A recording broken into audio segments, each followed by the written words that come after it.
Good morning, everyone. In the last class, we have discussed about the difference between the solid, liquid, and gases. Now, in this lecture, we are going to discuss some diffusion cases. We have already studied about the definition of diffusion. Now, let's see the rate of diffusion between the liquid, solid, and gas. If I talk about the rate of diffusion, then rate of diffusion means rate of diffusion मतलब कितनी speed से diffuse करता है उसके particles एक दूसरे में। Basically तो फास्टर रेट ऑफ डिफ्यूजन है वो डेफिनेटली होगा गैसेस का, देन लिक्विड का, then in case of solid form. ये रेट ऑफ डिफ्यूजन हमारा सबसे ज़्यादा डिफ्यूजन जो है वो जल्दी होता है गैसेस में, फिर लिक्विड में, एट द एंड जो होता है वो सॉलिड में होता है सबसे लेट डिफ्यूजन जो है। और जनरली इसका रीज़न क्या है, अगर मैं आपको बोलूँ कि सॉलिड के केस में क्या होता है, पार्टिकल जो है वो बहुत ज़्यादा क्लोज होते हैं एक दूसरे के, पार्टिकल जो है बहुत ज़्यादा क्लोज होते हैं। उसकी वजह से क्या होता है कि इनका जो मूवमेंट है वो पॉसिबल नहीं होती, ये ओनली वाइब्रेट करते हैं eight there fix position, vibrate only eight there fixed position, fix position पे, अपनी पोजीशन पे वाइब्रेट करते हैं। जस्ट हल्का हल्का, अगर बोलूँ कि हल्का सा इधर मोशन, हल्का सा इधर मोशन, इस टाइप का, बस इतना सा वाइब्रेशन आता है इनमें, ज़्यादा कुछ नहीं। इसी वजह से क्या होगा, ईजिली फ्लो नहीं कर पाते, एक दूसरे में डिफ्यूज नहीं कर पाएंगे, क्योंकि स्ट्रॉन्ग फोर्सेस ऑफ अट्रैक्शन है इसमें। सॉलिड के केस में क्या होता है, सबसे स्ट्रॉन्गेस्ट फोर्सेस ऑफ अट्रैक्शन होती है forces of attraction in between their particles, उनके पार्टिकल्स की इसमें स्ट्रॉन्गेस्ट फोर्स ऑफ अट्रैक्शन होती है। इसकी वजह से क्या होता है, आपस में जो बिल्कुल साथ साथ रहते हैं, बिल्कुल वाइब्रेट करेंगे, हल्का सा इधर हल्का सा इधर, बस इतना, बिल्कुल मीन पोजीशन पे अपने हल्का हल्का वाइब्रेट करते रहेंगे, जस्ट इतना। इसलिए क्या है, डिफ्यूजन जो ईजिली नहीं हो पाता। गैस में सबसे ज़्यादा डिफ्यूजन क्योंकि उसका फोर्स ऑफ अट्रैक्शन सबसे वीक है, weak force of attraction,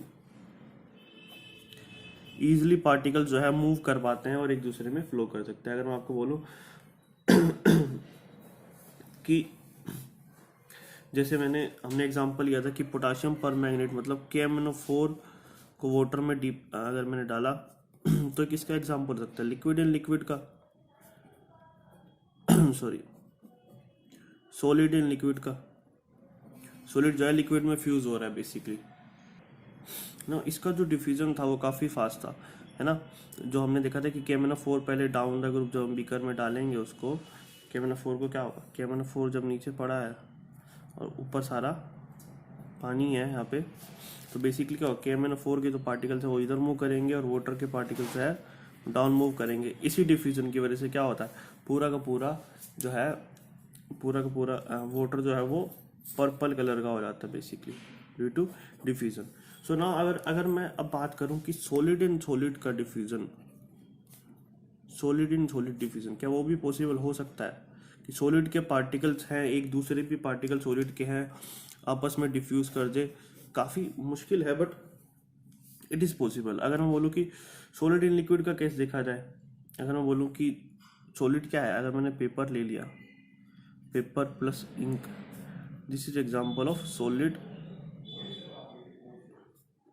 liquid on a solid.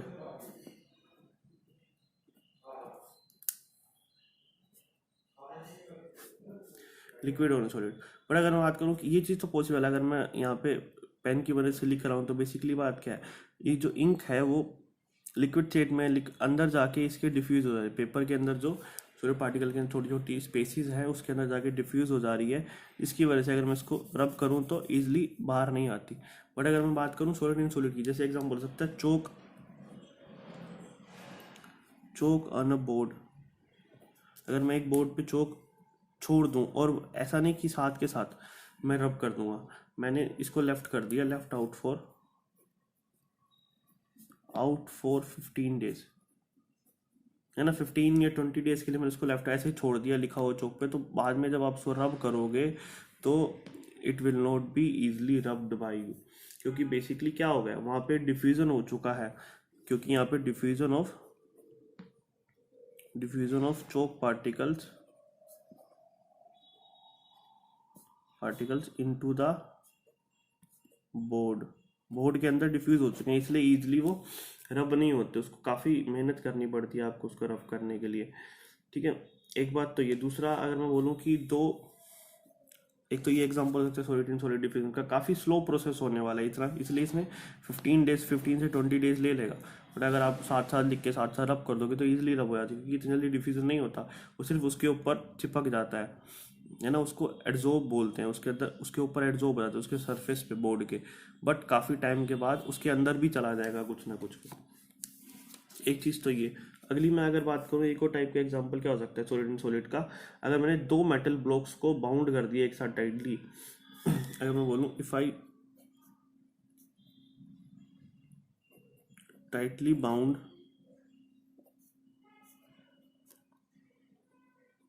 To metal blocks solid जो कि होंगे, उसका कुछ टाइम बाद जो है वो डेफिनेटली एक दूसरे में डिफ्यूज होने लग जाएंगे, धीरे धीरे क्या होगा कुछ टाइम बाद एक डिफ्यूज होने लग जाएंगे। इसी तरह अगर मैं आपको बोलूँ कि अगर मान लो जैसे यहाँ पे आयरन साथ में कॉपर लिया तो डेफिनेटली जब इन दोनों को डिफ्यूज करूँगा मैं साथ में आपस में, थोड़े थोड़े टाइम बाद जो है इधर कुछ ना कुछ पार्टिकल जो है आपस में थोड़े थोड़े डिफ्यूज होने लगेंगे इधर काफ़ी टाइम के बाद। इसी तरह अगर हम हमारी बॉडी की बात करूँ, अगर हमारी बॉडी को एक्सपेरिमेंटली रिसर्च किया गया था पहले कि अगर हम हमारी बॉडी को, मान लो मैं अपने हाथ को इस तरह मुट्ठी बंद करके काफ़ी सालों तक रखता हूँ, तो डेफिनेटली कुछ सालों के बाद क्या होगा, ये जो मेरी आपस में ये जो स्किन है वो चिपक जाएगी, बिल्कुल एक दूसरे में डिफ्यूज हो जाएगी, जिसकी वजह से मेरा हाथ ओपन भी नहीं होगा कुछ सालों के बाद। 25-30 साल अगर मैं इसको ऐसे ही रखता हूँ तो डेफिनेटली ये चीज़ पॉसिबल होती है। तो डिफ्यूजन का केस काफ़ी जगह आ सकता है, बट सॉलिड एंड सॉलिड में डिफ्यूजन को बहुत टाइम लगता है। सो इसलिए रेट ऑफ डिफ्यूजन आप लोगों को याद रखना है, क्या सबसे ज़्यादा है rate of diffusion gas, then of liquid and then of solid. ठीक है, now let's talk about the SI units of temperature sorry SI unit of temperature. Basically SI unit क्या होती है, एसआई यूनिट मतलब स्टैंडर्ड यूनिट्स की बात करते हैं हम कुछ यहाँ पे। यूनिट्स क्या डिफाइन करती है, अगर मैं आपको बोलूँ कि आप लोग कुछ बाय करने जाते हो मंडी में, एप्पल्स बाय करते हो, बनानास बाय करते हो, तो हर एक चीज़ को बाय करने का यूनिट है। अगर मैं बोलूँ कि उसको वे करवाते हो वहाँ पे, अगर मैं बोलूँ कि एप्पल्स को, तो एप्पल्स को वे कराने में कौन सी यूनिट काम आती है, वहाँ किलोग्राम में वे कराते हो, है ना, 1 किलो एप्पल दे 2 किलो एप्पल दे, इस तरह से। और बनानास की बात करूँ तो बनाना दर्जन्स के हिसाब से बिकता है ना। एक दर्जन में क्या होते हैं 12 केले, इस तरह से आधा दर्जन में 6 केले आते हैं। तो वो हर एक यूनिट है हर एक चीज़ की, उसको मेज़र करने की। इसी तरह टेम्परेचर को मेज़र करने के लिए एक यूनिट डिफाइन होती है, उसको बोलते हैं ऐसा यूनिट उसकी। There are 2 types of units out there generally used are Celsius and Kelvin, also Fahrenheit is also used here, but we will only study about the Celsius and Kelvin here. So first जो common unit है generally जो ये लोग use करते हैं, common unit जो है वो जो हम डेली लाइफ में यूज करते हैं उसको, वो है सेल्सियस। सेल्सियस मतलब डिग्री सेल्सियस, इसको इस तरह से रिप्रेजेंट करते हैं, डिग्री सेल्सियस, डिग्री सेल्सियस ये। सो ये तो कॉमन यूनिट होगी। और जो सेकेंड यूनिट है वो है हमारे पास जो साइंटिफिकली यूज होती है, साइंटिफिकली यूज्ड यूनिट सेकंड क्या है, वो है केल्विन।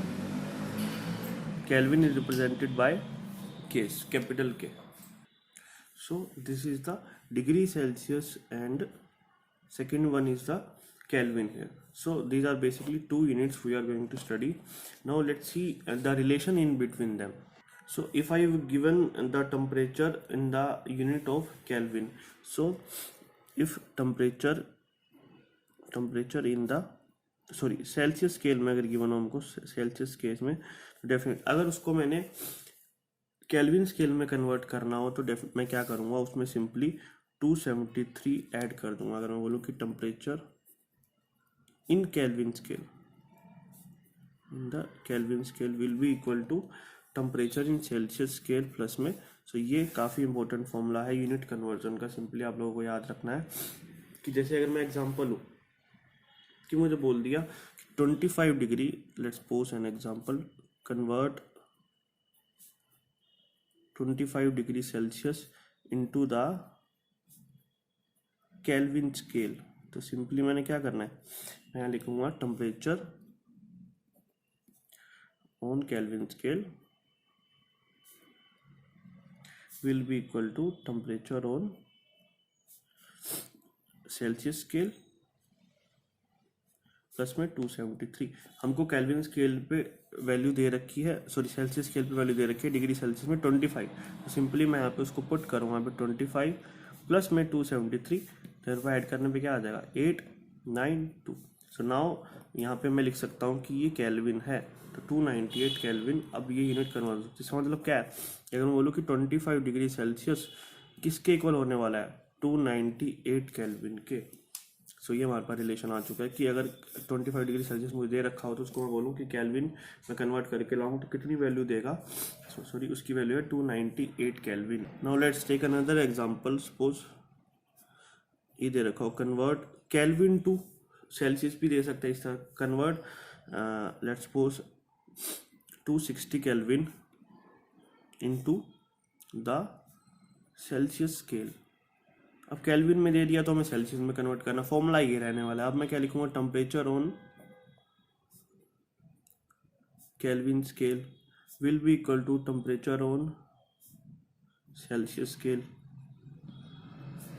प्लस में 273 डिग्री, सॉरी प्लस में 273।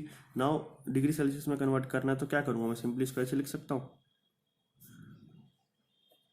Temperature on Celsius scale will be equal to temperature on Kelvin scale minus 273। इस चीज़ को उठा के मैंने यहाँ शिफ्ट कर दिया तो डेफिनेटली वो माइनस में आएगा, तो इसको मैंने उल्टा करके लिख दिया था और कुछ नहीं किया। तो अब मेरे को ये निकालना है सेल्सियस स्केल में केल्विन में कितना दे रखा है 260, माइनस में क्या करूँगा 273, तो आंसर क्या आएगा 273 में से माइनस किया तो क्या है 13 डिग्री, क्योंकि माइनस ये बड़ा है तो आगे माइनस लगेगा, और किसमें आई डिग्री सेल्सियस। सो ये आंसर हो गया क्या हमारा कि 260 केल्विन जो है किसके इक्वल आने वाला है, -13 डिग्री सेल्सियस के। सिंपली जस्ट आपको एक फॉर्मूला याद रखना है, इसमें बेसिक फॉर्मूला जो ये है, temperature in Kelvin scale will be equal to temperature in Celsius scale plus में 273 डिग्री। so, कोई भी क्वेश्चन है आप लोग इजीली उसको कर पाओगे। So now let's talk about the effect of temperature on the some physical states of matter। अगर हमने बात करी थी फिजिकल स्टेट्स, सो बेसिकली बात क्या है कि फिजिकल स्टेट्स ऑफ मैटर हमने 3 टाइप के पढ़े थे, क्या क्या, सॉलिड, फर्स्ट पढ़ा था solid, second one was the liquid, and the third one was the gaseous form. Basically इन तीनों में डिफरेंशिएट क्या था, ये आपस में क्या है physical states of matter. So basically क्या है, ये तीनों आपस में क्या है फिजिकल स्टेट्स ऑफ मैटर है, तो इनको आपस में इंटर कन्वर्ट करने का तरीका है या तो हम बाय यूजिंग टेम्परेचर कर सकते हैं या बाय यूजिंग प्रेशर कर सकते हैं। सो बेसिकली हमें सबसे पहले अफेक्ट ऑफ टेम्परेचर देखना है। यहाँ पे सबसे पहले हम लोग बात करेंगे कि टेम्परेचर की हेल्प से हम कैसे इन तीनों स्टेट्स को आपस में इंटर कन्वर्ट कर सकते हैं इजीली। आप लोग इतना पता होगा कि सॉलिड क्या, अगर मैं एग्जांपल ले लूँ यहाँ पे आइस का, मान लो सॉलिड का एग्जांपल क्या हो सकता है, आइस है ना। लिक्विड का एग्जांपल क्या हो सकता है, वाटर उस फॉर्म में होगा, लिक्विड फॉर्म में। आइस भी क्या है सॉलिड फॉर्म है, किसकी, वाटर की। इसी तरह गैस भी क्या है, गैस वाटर वेपर्स का एग्जांपल ले सकता हूँ कि जब वो पानी को ज़्यादा ही हम गर्म कर देंगे तो क्या होगा, गैस फॉर्म में कन्वर्ट होगा। अब सबसे बड़ी बात क्या है, ये आपस में इंटर कन्वर्टेबल कैसे है। अगर मैं बोलूँ कि सॉलिड को लिक्विड में कन्वर्ट करना है मुझे, है ना, सॉलिड को लिक्विड में कन्वर्ट करना है अगर मुझे, तो क्या होगा बेसिकली, तो मुझे अगर आइस को पानी में कन्वर्ट करना है, लिक्विड फॉर्म में कन्वर्ट करना है, तो मुझे उसे गर्म करना पड़ेगा ही, है ना। अगर मैं बोलूँ कैसे, तो मुझे उसे हीट करना पड़ेगा सिंपली। तो मैं लिख सकता हूँ यहाँ पे सॉलिड से लिक्विड में कन्वर्ट, इधर एरो रिप्रेजेंट कर रहा है कि ये चीज़ सॉलिड से जिस साइड हेड होता है उस साइड को जा रही होती है ना, सॉलिड से लिक्विड फॉर्म में जा रही है, तो इसको मैं बोलूँगा हीट कर रहा हूँ सिंपली मैं यहाँ पे इसको, है ना। सॉलिड आइस को आप हीट करते हो तभी तो वाटर में कन्वर्ट होगा, है ना। तो और वापस से अगर उसको कूल डाउन कर दोगे उसको कूल डाउन कर दोगे, वापस कूलिंग कर दोगे तो क्या होगा, वापस से फिर वो वाटर से सॉलिड में कन्वर्ट होगा, है ना। अगर आप पानी को फ्रिज में रख देते हो तो क्या होता है, आइस बन जाती है, और आइस को वापस रूम टेम्परेचर पे ला के रख देते हो, मतलब वहाँ पे तो क्या था, अगर मैं बोलूँ कि आइस तो कितने डिग्री पे बनती है, 0 डिग्री सेल्सियस पे ये टेम्परेचर होना चाहिए आइस बनने के लिए, कम से कम इतना टेम्परेचर चाहिए। तो बाहर आते ही रूम टेम्परेचर मान लो 23 डिग्री सेल्सियस भी होगा, 23-25 डिग्री सेल्सियस, तो क्या होगा, उसको 0 डिग्री टेम्परेचर चाहिए था, बाहर आते क्या होगा, उसकी हीटिंग तो होगी, यहाँ पे क्या 25 डिग्री सेल्सियस पे मान लो वो, है ना, उसकी हीटिंग होगी यहाँ से आते ही, ये 0 डिग्री था, ये ज़्यादा टेम्परेचर है, तो सिंपली वो वापस से वाटर में कन्वर्ट हो जाएगा। और सॉलिड फॉर्म को वाटर में कन्वर्ट करने के प्रोसेस को बोलते हैं मेल्टिंग या फ्यूजन, सॉरी, इसको बोला जाता है मेल्टिंग और फ्यूजन, बेसिकली मेल्टिंग या फ्यूजन बोलते हैं। तो मैं इसको कैसे डिफाइन कर सकता हूँ, the process in which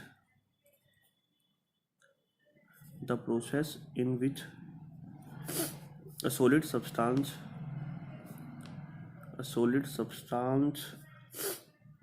changed into the liquid form on heating करने के बाद लिक्विड फॉर्म में चेंज हो जाए, इज कॉल्ड एज मेल्टिंग और फ्यूजन। मेल्ट करना, पिघलाना किसी चीज को, सिंपली फ्यूजन। तो सॉलिड से लिक्विड में कन्वर्ट करने का ये तरीका है। तो अब अगर मैं आपको बात करूं, मेल्टिंग हमने बात करी, ऐसा प्रोसेस जिससे हम सॉलिड से लिक्विड में कन्वर्ट कर सकते हैं।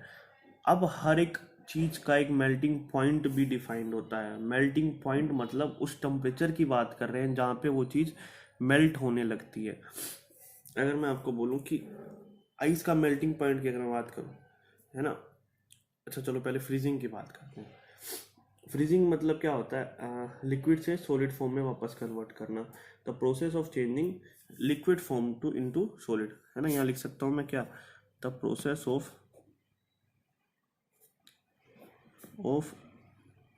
Changing a liquid substance into its solid form by simply cooling. By cooling is known as what, freezing। Freeze करना है किसी चीज को, जमा देना, सिंपली एक तो फ्रीजिंग हो गया प्रोसेस, जो हम यहाँ लिख सकते हैं क्या, this process is known as the freezing. कि जब कहाँ से कहाँ जा रहे हैं हम लोग, इधर की साइड मूव कर रहे हैं, कहाँ से, यहाँ से लिक्विड स्टेट से सॉलिड की तरफ मूव कर रहे हैं, मतलब क्या है, फ्रीज कर रहे हैं, उसी को जमा रहे हैं। बेसिकली हीट और कूल करने से क्या फ़र्क पड़ता है। अगर मैं आपको बोलूँ कि कोई चीज़ सॉलिड फॉर्म में है, अभी उसको मैंने लिक्विड में कन्वर्ट करना है, तो बेसिकली क्या होगा, सॉलिड फॉर्म जब पास पड़े होंगे आपस में पार्टिकल्स उसके, जो है ना, बेसिकली क्या होगा, उनकी फोर्स ऑफ अट्रैक्शन जो है वो ज़्यादा है ना। फोर्स ऑफ अट्रैक्शन जो है अभी काफ़ी ज़्यादा है यहाँ पे, है ना, हाई फोर्स ऑफ अट्रैक्शन है, high force of attraction. But अगर मेरे को इसको लिक्विड फॉर्म में कन्वर्ट करना है, जहाँ पे इसकी फोर्स ऑफ अट्रैक्शन में थोड़ी सी डिक्रीमेंट आने वाली है, फोर्स ऑफ अट्रैक्शन जो है थोड़ा कम होने वाला है, तो बेसिकली क्या रीज़न हो सकता है उसकी। तो अगर ये जो फोर्स ऑफ अट्रैक्शन ज़्यादा था यहाँ पे, है ना, पास पड़े थे, और इनको दूर दूर लेके जाना है, फोर्स ऑफ अट्रैक्शन कम करना है, बेसिकली जो चीज़ है ना, मुझे कोई ना कोई चीज़ एक्स्ट्रा देनी पड़ेगी उसको, तभी वो चीज़ जाके पूरी हो पाएगी, है ना। इसको मैंने हीट दी उस फॉर्म में, वो एनर्जी दी, एनर्जी दी, ताकि ये जो फोर्स ऑफ अट्रैक्शन था वो कंपनसेट होके किस में कन्वर्ट हो जाए, इसके फोर्स ऑफ अट्रैक्शन जो है वो कम हो जाए, इसलिए मुझे इसको हीट देनी पड़ी। अगर मैं बोलूँ कि मैं उससे एक फोर्स ऑफ अट्रैक्शन उसकी छीन रहा हूँ, तो मुझे उसके बदले में उसको कुछ और देना पड़ेगा, तो मैंने उसके बदले में उसको हीट प्रोवाइड करी, तब जाके उसने फोर्स ऑफ अट्रैक्शन थोड़ी सी अपनी लूज करी और थोड़ा दूर गया।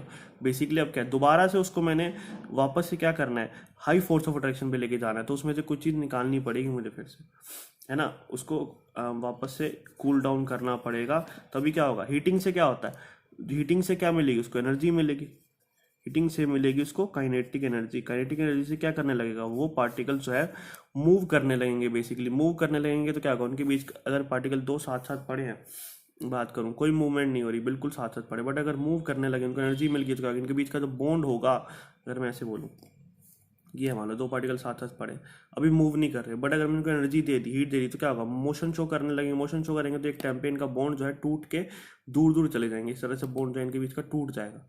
बेसिकली क्या है, और वापस से इनको अगर मैंने ठंडा किया तो क्या, एनर्जी इनसे ले ली है मैंने, एनर्जी ली है, तो बेसिकली फिर से सेटल डाउन होंगे और बॉन्ड फॉर्मेशन करने लगेंगे, स्टेबिलिटी गेन करने लगेंगे, अब वापस स्टेबल होने लगेंगे, एक जगह पे रहने लगेंगे। तो इसलिए हीट देने पे काइनेटिक एनर्जी आती है, काइनेटिक एनर्जी की वजह से इनके जो बीच का बॉन्ड है वो टूटने लगता है। तो इसलिए हम इसको हाई फोर्स ऑफ अट्रैक्शन से अब लो फोर्स ऑफ अट्रैक्शन की तरफ लेके जा रहे हैं, तो हमें उसको हीट देनी पड़ेगी, और वापस लेके आएंगे तो उसको कूल डाउन करना पड़ेगा। तो बेसिक ये प्रोसेस है मेल्टिंग का और फ्यूजिंग का। सो अगर मैं आपको बोलूँ, है ना, अगर मैं बात करूँ कि इसकी अगर एनर्जी मैंने ले ली, वापस कूल डाउन करने लगा, तो क्या होगा, इसका मोशन जो है स्टॉप होने लगा, स्टॉप होने लगेगा तो ऑब्वियसली मूवमेंट इनका स्लो होगा, और फिक्स पोजीशन पे आके जस्ट अपने वाइब्रेट करने लगेंगे। पहले इतना दूर से अब पास पास आते गए और फिक्स पोजीशन पे आके वाइब्रेट करने लगे जस्ट, इसकी वजह से लिक्विड से एक सॉलिड फॉर्म में कन्वर्ट होने लगा फिर से वापस।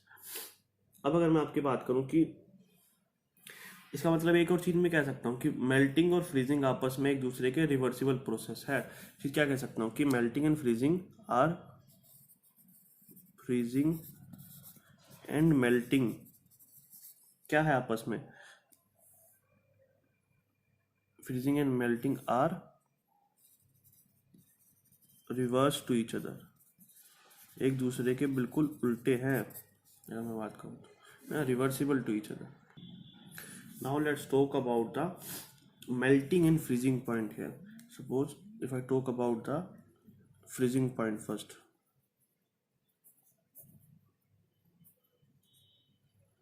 if I talk about the freezing point, so it is the temperature at which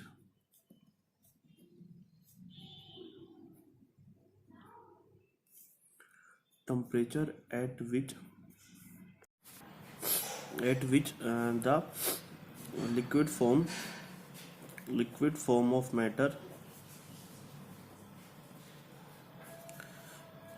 get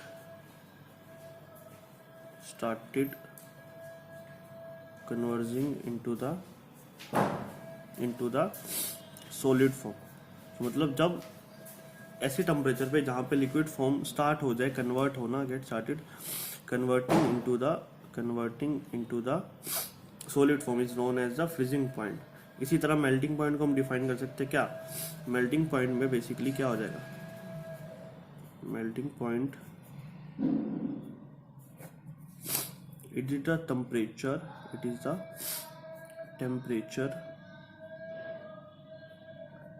at which solid forms start converting into the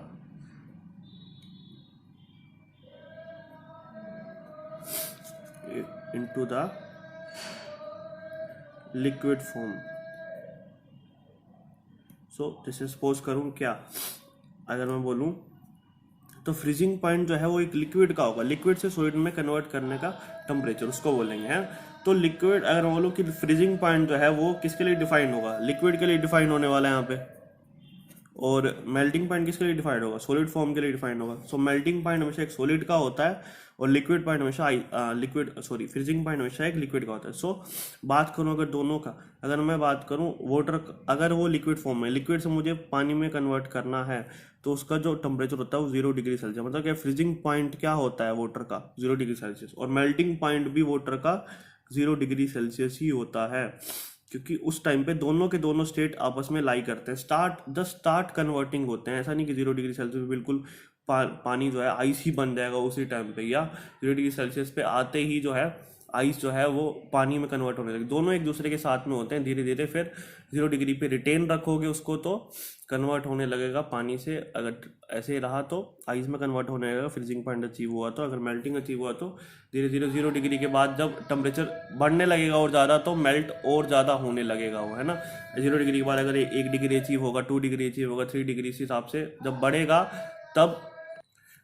तब क्या होगा, मेल्ट होना स्टार्ट हो जाएगा। तो इसका मतलब क्या है कि उस पॉइंट पर 0 डिग्री सेल्सियस वो चीज़ें स्टार्ट होती हैं, जस्ट धीरे धीरे टेम्परेचर और लो करते चले जाओगे तो क्या और जल्दी आइस में कन्वर्ट होगा, और यहाँ ज़्यादा टेम्परेचर बढ़ाते चले जाओगे तो और जल्दी मेल्ट होना स्टार्ट होगा।